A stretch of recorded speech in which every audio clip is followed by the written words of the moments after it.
तुम्हाला जर कुठल्याही प्रकारची एक्झाम न देता जर जॉब हवी असेल तर आरोग्य विभाग भरती 2026 साठी तुम्ही इथे नक्की अप्लाय करू शकता। याचं PDF नोटिफिकेशन सुद्धा जाहीर झालेलं आहे। या भरतीबाबत आपण संपूर्ण सविस्तर माहिती पाहणार आहोत, तर व्हिडिओ शेवटपर्यंत पहा। आपण व्हिडिओमध्ये अर्ज कोण करू शकतो, वयोमर्यादा काय आहे, एज्युकेशन क्वालिफिकेशन काय लागणार आहे, पगार किती असणार आहे, फॉर्म कशा पद्धतीने भरायचे, अशा प्रकारची संपूर्ण माहिती आपण या व्हिडिओमध्ये पाहणार आहोत। तर व्हिडिओ शेवटपर्यंत पहा। अशाच नवनवीन माहितीसाठी आमच्या चॅनलला सबस्क्राइब करा, बेल आयकॉनला प्रेस करा, लाईक करा, शेअर करा। चला तर मग आपण व्हिडिओला सुरुवात करूया। आरोग्य विभाग भरती 2026 ही नवीन भरती निघालेली आहे। पद संख्या इथे 32 जागांसाठी भरती होणार आहे। वेतन तुम्हाला इथे 60,000 ते 75,000 पर्यंत इथे वेतन मिळणार आहे। संधी सोडू नका, लगेचच तुम्ही इथे अर्ज करू शकता। अर्ज पद्धती तुम्हाला इथे ऑफलाईन पद्धतीने इथे अर्ज करायचा आहे, तर ही संधी सोडू नका, लगेचच तुम्ही इथे अर्ज करू शकता। चला तर मग आपण संपूर्ण सविस्तर माहिती डिटेलमध्ये पाहूया। त्यासाठी व्हिडिओ शेवटपर्यंत पहा। मी तुम्हाला अर्ज कशा पद्धतीने भरायची ही सुद्धा माहिती मी इथे देणार आहे, तर व्हिडिओ शेवटपर्यंत पहा। बघा, इथे कंत्राटी पद भरती जाहिरात प्रसिद्ध झालेली आहे। 15व्या वित्त आयोगाअंतर्गत आरोग्यवर्धिनी केंद्र हिंदू हृदय सम्राट बाळासाहेब ठाकरे आपला दवाखाना या अंतर्गत इथे भरती होणार आहे। जळगाव जिल्ह्यामध्ये इथे भरती होणार आहे। किती जागा आहेत, कुठल्या पदासाठी जागा आहेत, हे आपण संपूर्ण सविस्तर डिटेल इथे पाहूया। बघा, तुम्हाला इथे संपूर्ण माहिती सांगितलेली आहे। Name of post medical officer MBBS आणि BMS या पदासाठी इथे भरती होणार आहे, तरी तुम्ही इथे अप्लाय करू शकता। खूप चांगली सॅलरी तुम्हाला इथे मिळणार आहे। बघा, SC साठी 4 जागा आहेत, ST साठी 5 जागा आहेत, NTB साठी 2 आहेत, NTD साठी 2 आहेत, SCBC साठी 2 आहेत, OBC साठी 6 आहेत, EWS साठी 5 आहेत, SCBC साठी 6 आणि टोटल 32 जागांसाठी इथे भरती होणार आहे। एज्युकेशन क्वालिफिकेशन तुम्हाला MBBS इथे लागणार आहे आणि BMS उमेदवार इथे अर्ज करू शकतात। एक्सपिरियन्स इथे कुठल्याही प्रकारचा एक्सपिरियन्स तुम्हाला लागणार नाहीये।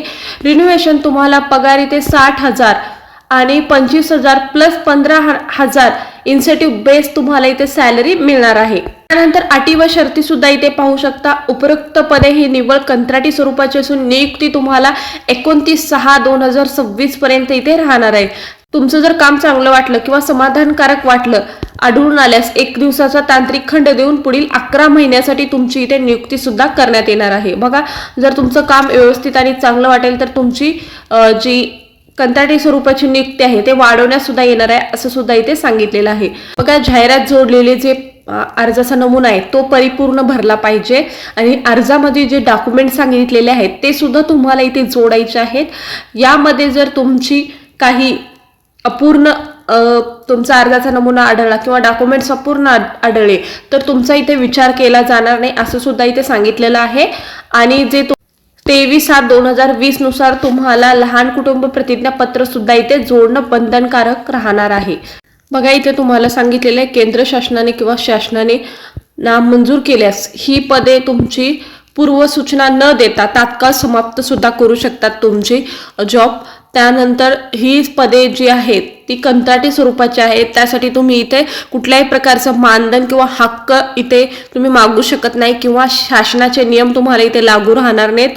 तसेच तुम्हाला कुठल्याही सेवा निवृत्त किंवा नियमित सेवेत सामावून घेतलं जाणार नाहीये, यासाठी सुद्धा तुम्ही दावा सुद्धा करू शकणार नाही, असं सुद्धा तुम्हाला इथे सांगण्यात आलेलं आहे। बघा, जे उमेदवार आहेत त्यांच्या गुणपत्रिकेवर जर मार्क नसतील आणि ग्रेड असतील तर ते संस्थेकडून गुण किंवा टक्केवारीमध्ये प्रमाणपत्र करून घ्यायचे आहेत किंवा त्यासोबत जोडायचे आहेत।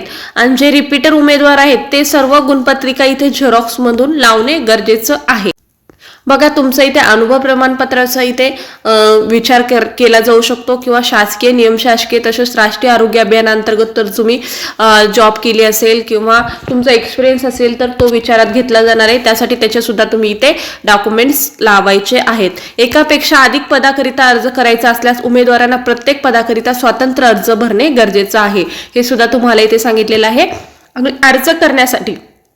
अर्ज करण्यासाठी उमेदवारांनी 150 रुपये, राखीव प्रवर्गासाठी उमेदवारांनी 100 रुपये असं तुम्हाला डिमांड ड्राफ्ट सुद्धा जोडायचा आहे। डिमांड ड्राफ्ट कशाच्या नावाने काढायचा आहे, district integrated health and family welfare society Jalgaon यांच्या नावाने तुम्हाला काय करायचं आहे तर डिमांड ड्राफ्ट काढायचा आहे। आणि तो जो नंबर असतो तो तुम्हाला अर्जाचा नमुना सोबत जोडणे गरजेचं आहे.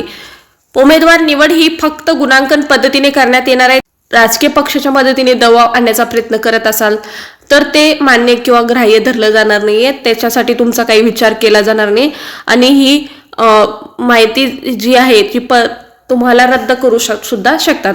अर्जदाराविरुद्ध कुठलाही फौजदारी गुन्हा दाखल नसावा. बघा, तुमच्या विरुद्ध कुठलाही फौजदारी गुन्हा दाखल केलेला नसावा तर तुम्ही इथे अर्ज करू शकता.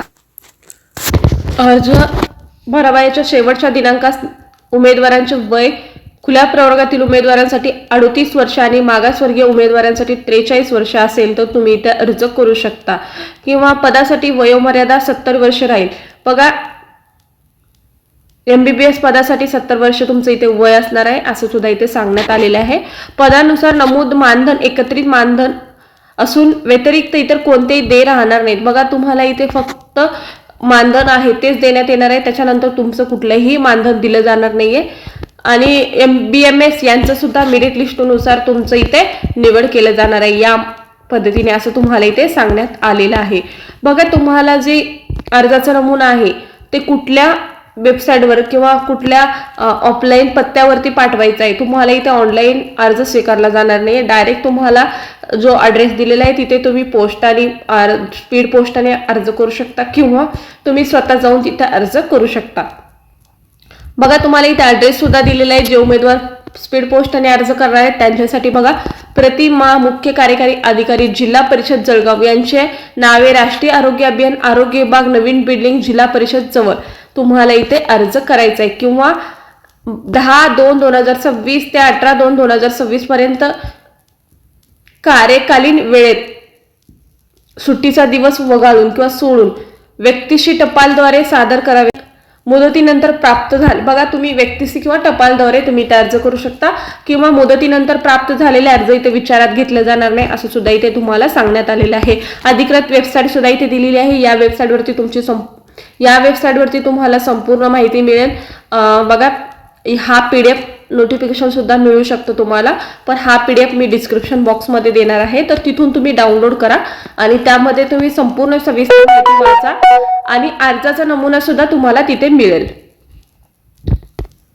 अर्जासोबत कोणते कागदपत्रे जोडायचे आहेत? बघा, नमुना अर्ज, शैक्षणिक अर्हतेबाबतचे प्रमाणपत्र, मार्कशीट, जातीचे प्रमाणपत्र, शाळा सोडल्याचा जन्मतारखेचा दाखला, शासकीय अनुभव असलेले प्रमाणपत्र, लहान कुटुंब प्रतिज्ञापत्र, demand draft, Maharashtra counselling registration ही डॉक्युमेंट सुद्धा तुम्हाला या अर्जासोबत इथे जोडायचे. त्यानंतर तुम्हाला बघा ऍप्लिकेशन फॉर्म सुद्धा कशा पद्धतीने भरायचे मी थोडक्यात माहिती देते. हा ऍप्लिकेशन तुम्हाला डिस्क्रिप्शन बॉक्समध्ये मिळेल, तिथून तुम्ही डाउनलोड करा, तो प्रिंट काढा आणि त्यामध्ये संपूर्ण सविस्तर माहिती भरा.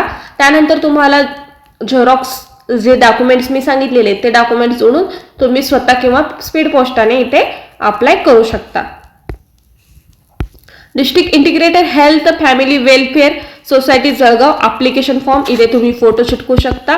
Application post name, candidate name, father husband name, तुम्हाला इथे डेट ऑफ बर्थ टाकायचा आहे, जेंडर टाकायचा आहे, एक्झिस्टिंग तुम्ही NHM मध्ये काम केलायत का, कधी केलंय असं असेल तर टाकू शकता. रिलीजन, ओरिजिनल कास्ट आणि कॅटेगरी तुमची इथे आणि कुठल्या कॅटेगरीमधून तुम्ही फॉर्म भरताय आणि कुठल्या कॅटेगरीमधून येत आहे ते सुद्धा इथे टाकायचं आहे. ॲड्रेस, कॉन्टॅक्ट डिटेल, तुमचा ॲड्रेस, पिनकोड इथे टाकायचा आहे. कॉन्टॅक्ट नंबर, मोबाईल नंबर टाकू शकता. ईमेल ID सुद्धा इथे टाकायचं आहे.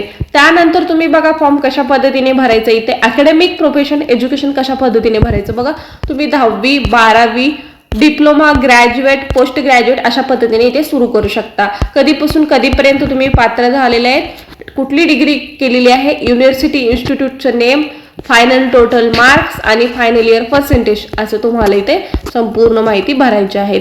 इथे डिमांड ड्राफ्ट काढायचं आहे, त्याबद्दलचे डिटेल सुद्धा इथे टाकायचं आहे. Name of bank, DD number, DD date, amount असं सुद्धा तुम्हाला इथे भरायचं आहे. त्यानंतर वर्क एक्सपिरियन्स असेल तुम्हाला तर त्याबाबत सुद्धा इथे माहिती टाकायची आहे. तुम्ही कधीपासून कधीपर्यंत काम केलेलं आहे ते टाकायचं आहे. त्यानंतर तुम्ही कुठल्या इन्स्टिट्यूटमध्ये काम केले, कुठल्या ऑफिसमध्ये काम केले, कुठल्या हॉस्पिटलमध्ये काम केले ते टाकायचं आहे. कुठल्या पदावरती काम केले हे टाकायचं आहे आणि त्यानंतर काय रिस्पॉन्सिबिलिटीवर काम केले म्हणजे तुम्ही काय काम केले त्याबाबत 30 मिनिटे लिहायचं आहे किंवा 50 वर्ड्समध्ये तुम्ही इथे लिहू शकता. त्यानंतर डिक्लेरेशन तुम्हाला इथे दिलेलं आहे, नेम, प्लेस, डेट टाका, हा डिक्लेरेशन वाचून घ्या. त्यानंतर इथे तुम्ही सिग्नेचर करा आणि अशा पद्धतीने हा फॉर्म भरू शकता। त्यानंतर प्रतिज्ञापत्र सुद्धा इथे दिलेलं आहे, याबद्दलची तुम्हाला मी संपूर्ण सविस्तर माहिती सांगितलेली आहे। व्हिडिओ तुम्ही पहा शेवटपर्यंत, त्यानंतर तुम्हाला डिस्क्रिप्शन बॉक्समध्ये लिंक मिळेल। आजचा व्हिडिओ कसा वाटला कमेंटद्वारे कळवा। अशाच प्रकारचे नवनवीन व्हिडिओ पाहण्यासाठी आमच्या चॅनलला सबस्क्राईब करा, बेल आयकॉनला प्रेस करा, लाईक करा, शेअर करा। धन्यवाद।